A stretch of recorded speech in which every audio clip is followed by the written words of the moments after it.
Hey folks, welcome back to another episode of the Agency Freedom Podcast. We help insurance professionals move from captivity to freedom. Those of you that are joining us on our YouTube channel, hello, and thank you for seeing us there. And for those of you listening in the traditional podcast way on all of the platforms, welcome as well. This is a multinational episode, as I have the privilege of talking with Michael Wark. He is the CEO of Trimline. And Trimline.co is the website. He is a fractional CFO who works predominantly in the e-commerce and digital agency space, marketing, advertising, and stuff like that. He is joining us here from the wonderful country of Australia. And I'm not sure exactly where in Australia, but Michael will tell us all about that. Michael, thank you for joining us today.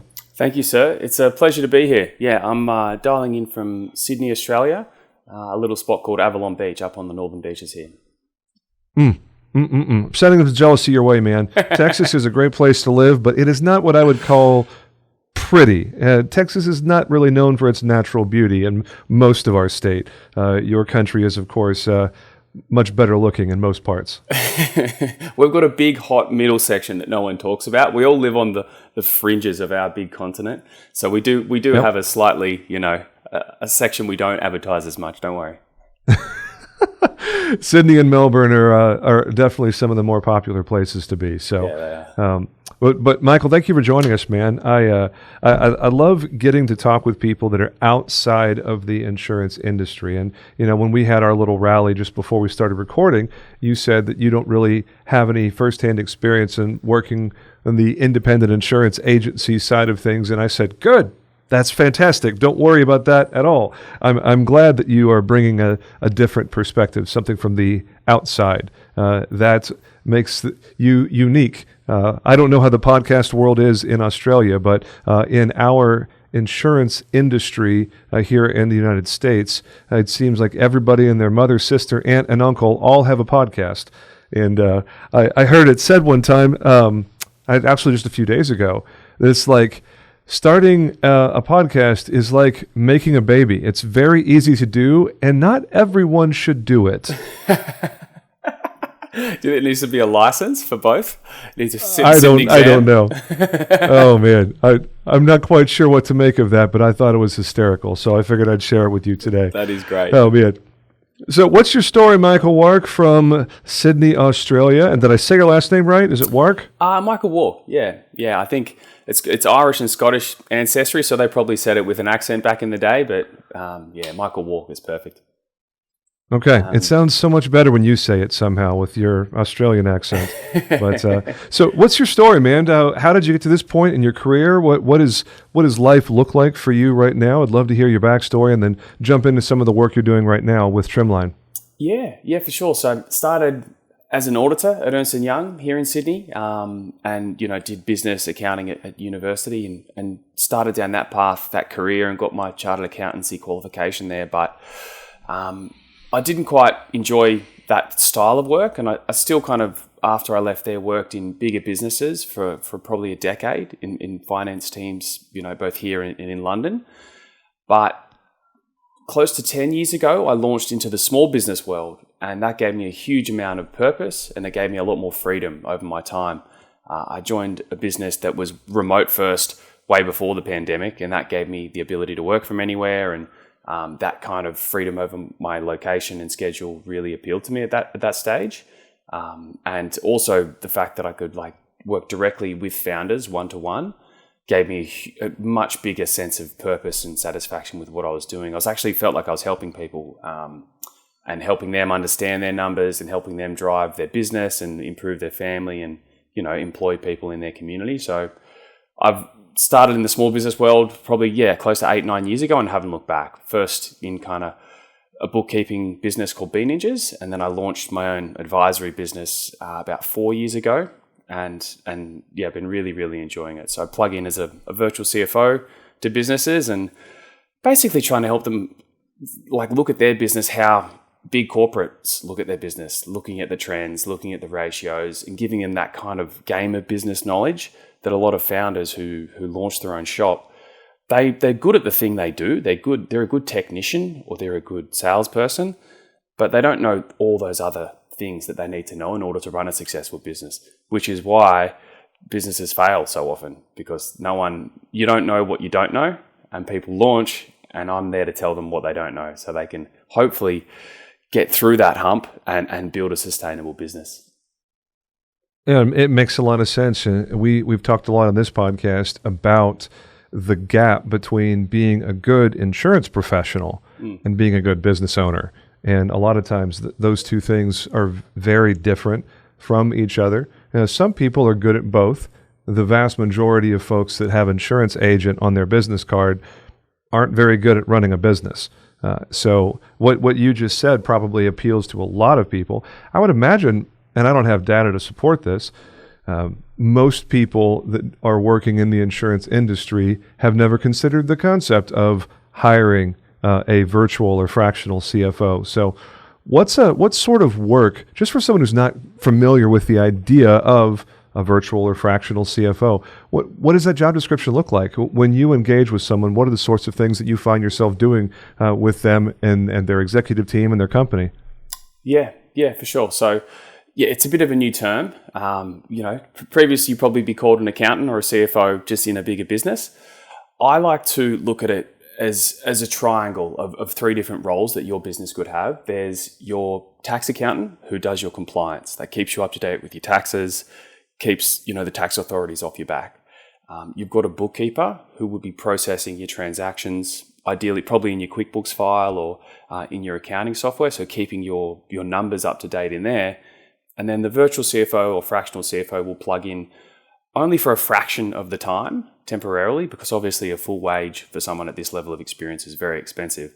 But it's the ability for small businesses to access that level of knowledge at a smaller kind of time period, and to think strategically, think about forward planning, think about where the business is going, and having those higher level kind of C-suite conversations with someone. And a huge benefit of, I think, what I do and what most fractional virtual CFOs do is give the founder a sounding board outside their little organization, outside of talking to employees, because there's a lot of things you can't talk about with your employees. If you guys are having a couple of down months, you can't walk out into the office and be like, guys, I'm stressed. I don't know how we're going to make this payroll. Those kind of conversations and that kind of planning and strategy and forward focus comes with those kind of conversations. No, that makes sense. And I have been working with a virtual CFO for 2.5 years now, and it's been an absolutely incredible situation for us.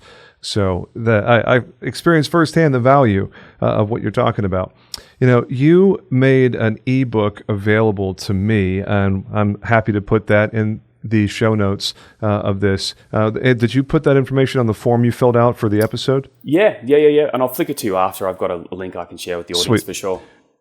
No, it's all good. Anything that you put on that form, we're going to put in the show notes of your episode. So for those of you listening to this, if you're on YouTube, we'll make sure that we put the same links in the YouTube description of the video. And if you're listening on a podcast platform like Spotify or Apple or whatever, just grab that link in the show notes and you can see the ebook that we're talking about, because it was 30-something pages long and chock full of really good information. It was not a salesy, pitchy ebook at all. I thought it was fantastic. Very well made there.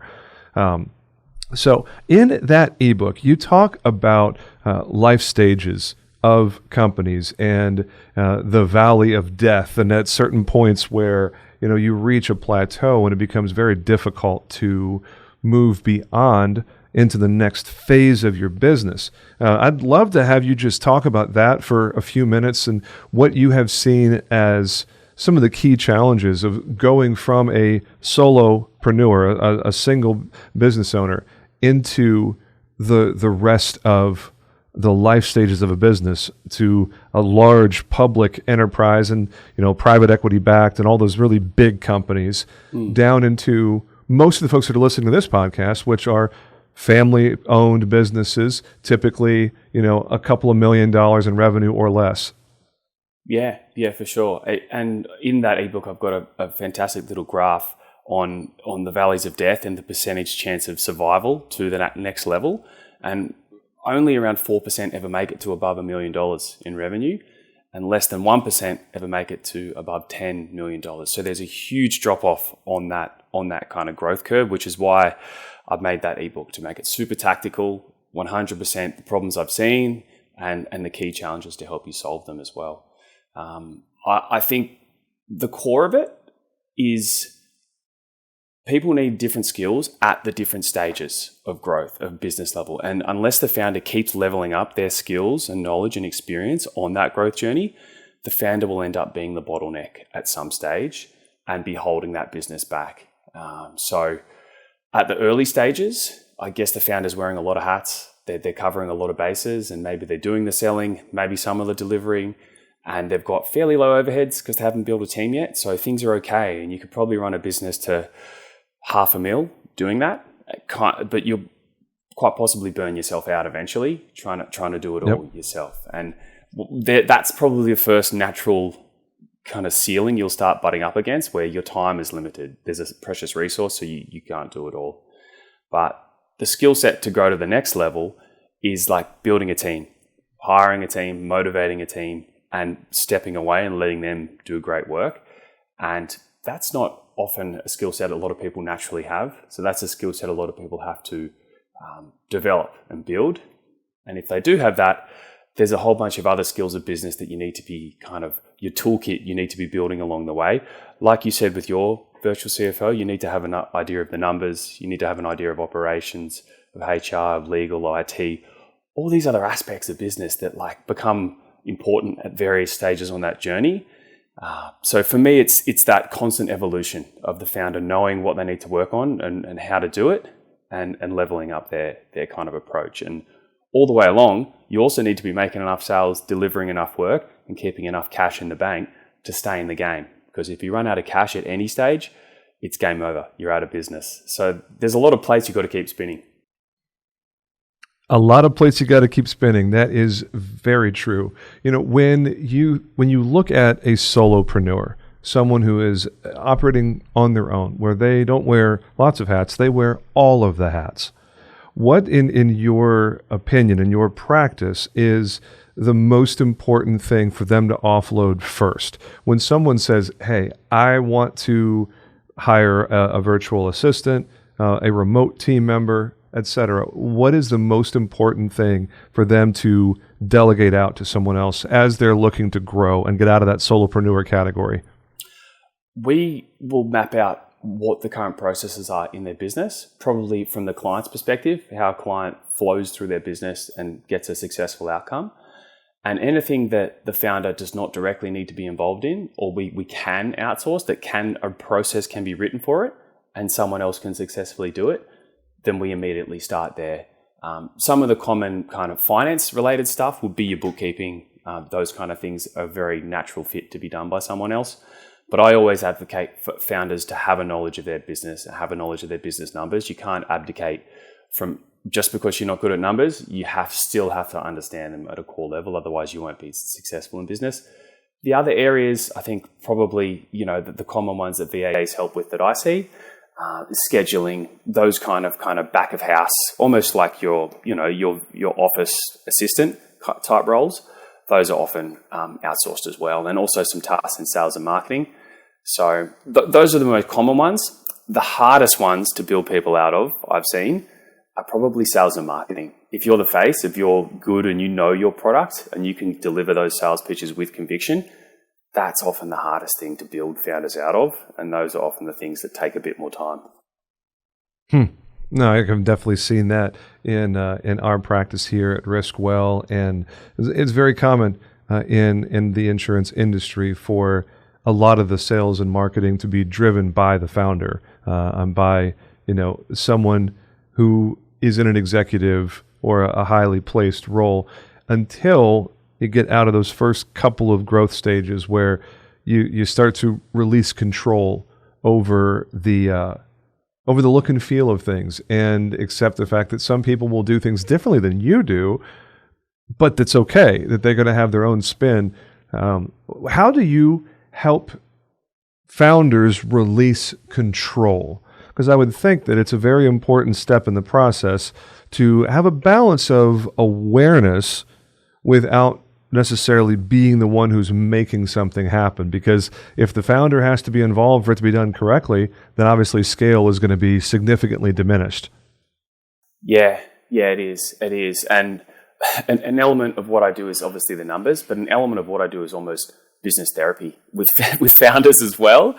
And trying to show them that things won't go to hell in a handbasket if that process breaks briefly. We can fix that. And I always look at risk mitigation and how can we de-risk this when we're first getting started with maybe handing that piece of work off.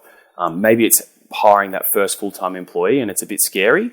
How can we de-risk it? They're on a 3 to 6 month probation. If it doesn't work out, you can still release them back into the market and you're not going to get sued. Like, there is ways around kind of reducing that anxiety in the founder's head. But it depends on the founder as well. Some are more naturally micromanagers and some naturally find it harder to release the grip on things. So often our business is like our baby and there's a real emotional connection to it, and it's often intrinsically linked to our personal brand, and any kind of mistake we think impacts us as a person.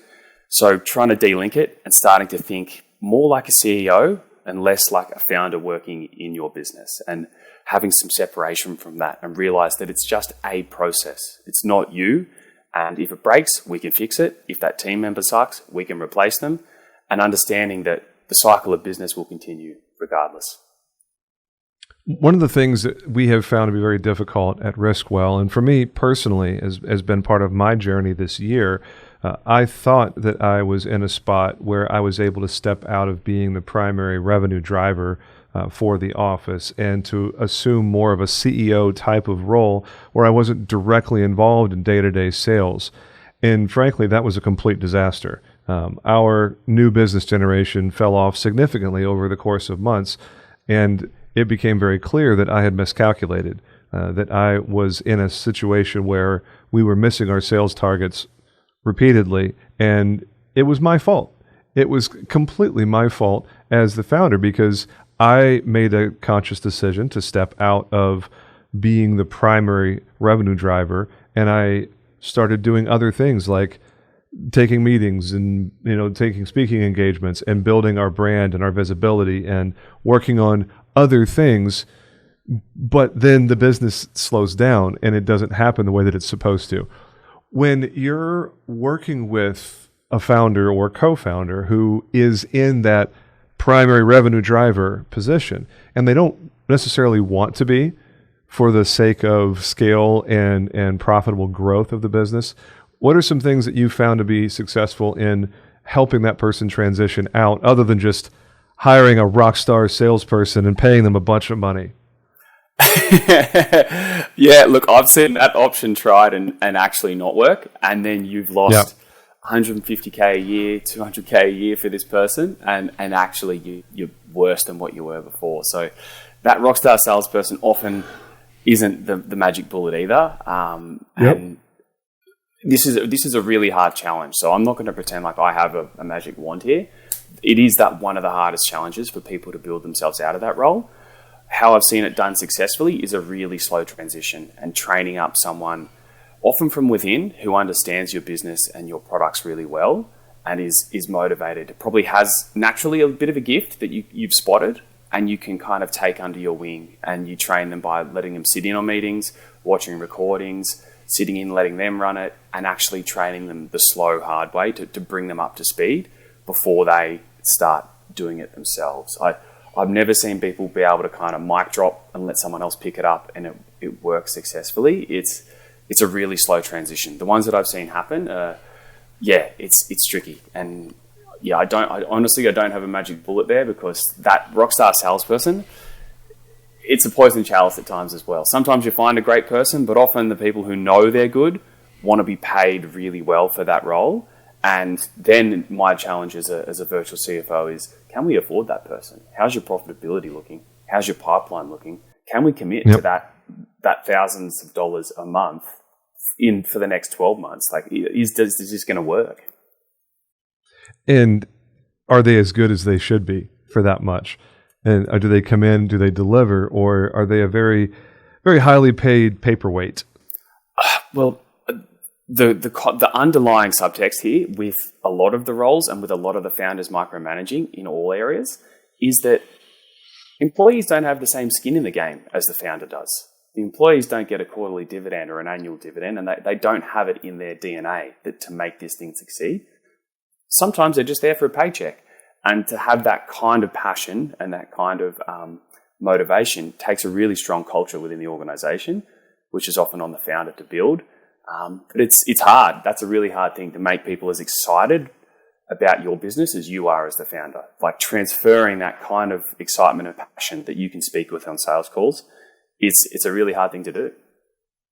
No, it is. And that they don't care as much as you do thing, I think really comes back to the center of the issue is, having that homegrown talent kind of alleviates some of that, because if someone's been there for a while, if they have made the brand their own, if they are bought in mentally and emotionally, then they may not have equity in the company.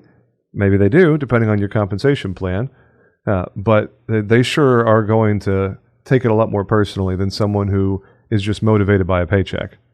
Yes. Yeah, absolutely. I've seen disaster scenarios where the middle management hire wasn't a good cultural fit, and all the other A players on the up in that team were disheartened and wanted to leave because they made this really terrible hire at the managerial position. And conversely, I've seen fantastic stories where the person was within the organization and got a chance to step up and was super motivated to do that.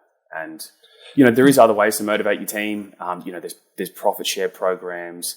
Some people think about offering kind of phantom equity to certain really key players in their businesses. So there is creative solutions to getting people to buy in and making them feel like they're part of it. So in your ebook here, and I'm looking through this, you drawing from right off the pages here. Year 1, stage launch. Year 2, stage growth. Year 3, stage scale. And then establish and exit. Obviously, there's plenty of folks that aren't even remotely close to exiting in year 5. I know that that's just very general terms, obviously. What are some of the activities that you see where someone is making the move from one stage to another? If someone wants to move from what you call the launch phase, stage 1, and they're trying to move into the growth stage, what are some of the activities that they need to be mindful of to help propel that transition into the upcoming stage? From that initial launch to growth, I think the key thing that founders need to be looking at is a healthy pipeline. Obviously, sales revenue is the oxygen of any business, so that needs to be taken care of. But taking that aside for a second, actually understanding your true business model. And often people in that launch stage are maybe treating their business a little bit like a piggy bank. They might be running personal items through the business. They may not be getting regular financials and actually understand their financials. So just giving them a core understanding of what their business model is, what their real margins are, if we strip out all of the personal expenses, if we put in a market-based wage for the founder, like what's it look like? And having some clarity over that will help you plan to the next stage.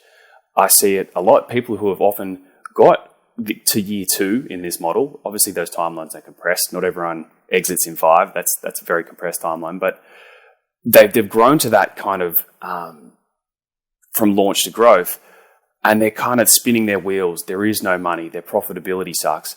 It's because they didn't understand their business model to start with, and they've just tried to solve all their problems by selling more, but it's actually scaled their problems. They've created a bigger problem for themselves rather than getting a true understanding of what their business model is, what their true margins are, fixing that if they need to before they start that journey. One of the things I really saw was interesting in your ebook was talking about how the founder gets trapped sometimes. When that happens, what sort of things is the founder doing that they should not be doing? How does the founder get trapped? And what are some warning signs, some red lights that should be going off saying, you might be trapped, you might not be doing the right activities in your business? Profitability challenges. the inability to spend any time working on your business from a strategic perspective. You're pulled in so many different directions. You're putting out fires constantly, and you actually have no space from your business to think about it as a founder, as a CEO. And you're too busy in the doing, but you also can't afford to make a hire to build yourself out of it. And for me, that screams you've got a business model, you've got a profitability problem. You're often probably underpricing your product. And that is a really common thing, especially when you just launch a business. If you don't have a brand, you try and be competitive in the price area, which naturally means you don't have good enough margins to maybe build yourself out. So that for me is probably the key trap, as well as the micromanaging, as well as the inability to want to pull yourself out because you think you can do everything the best.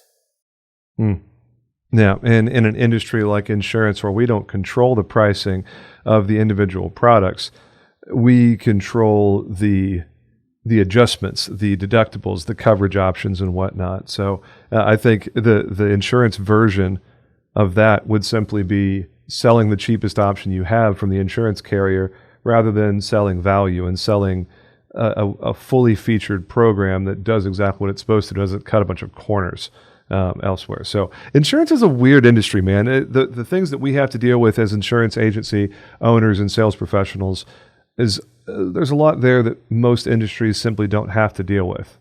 Yeah, sounds like a lot of regulation. Yeah, and a lot of stakeholders in the value chain, from initial, product holder like the insurance carrier, like in Australia, QBE is one of your largest insurance companies. They are the one who writes the policy, and then in between them and their customers, several layers of a value chain. It's a lot of industries don't have that. They don't have the complexity. So. And I recognize you're coming in from out of the industry, so I don't mean in any way to talk down to you. I'm just trying to translate what you just said into the way that it is in the insurance industry. For sure. And I know QBE well. They sponsor my local footy team, the Sydney Swans, an AFL team here. So nice. I know QBE very well. Don't worry. Okay, good deal. Yeah, and you said footy. You call us the footy team? Is that soccer? Or rugby, what? Yeah, it's very confusing, isn't it? It's a very weird sport called Australian football. If you Google it, you'll be completely confused. It's called AFL. It's really confusing. It's not rugby. It's our own weird, unique version of it. It would be too big of a rabbit hole here, but your audience can Google AFL Australia and have a look at a grand final to get a feel for it. Okay. You said a word that I wasn't familiar with. It was like, was that Australian slang? But no, it's okay. Awesome. Carry on. Sorry. Maybe taking it back to first principles in terms of because every business model has a lot of similarities, and I've seen all of them as an accountant. So although there is complexities within the value chain in the insurance industry, some of the core key challenges still resonate across all industries, whether you're a service-based, product-based, whatever kind of model you're running. And I think probably the founder-trapped thing, to go back to your question, might be profitability, but a lot of it is moving from that $500,000 to $1 million is the founder has a lot of direct reports. So even if you built a team and you have the margins, you don't have a management layer underneath you yet. So you're answering, whenever there's a fire that comes up across any department, you're the one that's dragged into it. And so the founder feeling like they can't work on the business is because in that initial growth stage, you're answering a lot of questions to a lot of people in a lot of areas. And when you can build yourself out and have a managed team of managers underneath you to help manage those departments, that's when you get a bit of clear air and you don't get pulled into everything as much. So having too many direct reports is often why people can't build themselves out of it just yet. Makes a lot of sense, man. No, I love it. I promised you an episode runtime of 35 or 40 minutes, and we're getting about there. I want to give you an opportunity to land the plane with whatever thoughts you want to bring to the audience and your expertise in helping founders and co-founders really take that next step. Any thoughts you have that would be relevant as kind of final thoughts and summary as we end the episode? Yeah, definitely. And this is a goal setting session I do. So with my US-based agency clients, we're doing it at the moment because we're coming into the end of the year, starting to think about the year ahead. planning for the future doesn't have to be super complex, and it doesn't have to be super time consuming. So just think about what your 1, your 3-year, your 5-year plan might look like. Have a look at what those numbers, those goals are that you want, and just work backwards from there. Try and reverse engineer what that future looks like. Spend an hour saying, if I'm a $5 million business, if I'm a $10 million business, what budget does that give me for my team? How big is that team? What does that org chart look like? What do I like doing? And try and visualize what that future looks like, because it'll give you a very clear plan for what you're building towards. And what often the value that I bring is actually just helping a founder have that space to think about what the next stage is, and then you can start planning for it. Often we get too busy just making the next month's sales targets and not stepping back and having a bit of space from your business. And not everyone wants to be a $10 million business. Not everyone wants to exit to a PE firm. Maybe some people are happy running, a mid-level shop, running it profitably, having some freedom in their life. But just spending a little bit of time, especially around this time of year when you're thinking about the year ahead, of what that looks like. Very high level, and you'll be surprised the clarity that gives you with your decision-making for the coming year. Love it. Now, that's this sort of conversation really aligns itself with the RevOps stuff we've talked about before, breaking it down into those 4 buckets, with the sales, marketing, operations, and back office, all 4 buckets just going together perfectly. A little bit of planning goes a long way, right? Yeah, absolutely. So, and the one thing I just wanted to add to that is be honest with yourself about what you enjoy in your business too. Like, you can create a life, any life you want, but be honest about what you enjoy and make sure you can build time to focus on that and hire for all those other things. Often I feel founders hold on to these roles because they think they should be doing them, but actually they might just enjoy doing some other roles in the business. So kind of try and plan it around what you enjoy to keep you excited about your business, because I've dealt with founders on the opposite side who are burnt out doing things they don't like. It's become, they built themselves a prison. So you try and have that perspective as well. Love it. What's the best way for someone to engage with you, Michael? Is there a social media platform that you really are fond of, or is it just good old-fashioned email and visiting your website at trimline.co? I post videos weekly on LinkedIn. So Michael Wark, W-A-R-K. So you can find me there. I post try and post about once a week a helpful video. Otherwise, visit trimline.co and you can hit me up and we can have a conversation. Yeah, and be sure to check out the ebook, folks. It really is a great read. It's easy. It's high level. There's definitely value and some digestible action items in there. I found it to be really engaging. So he is Michael Wark, the founder of Trimline, which is a consultancy based in the great country of Australia. And this has been another episode of the Agency Freedom Podcast. Make it a great day, boys and girls. We'll talk to you again real soon. Y'all take care.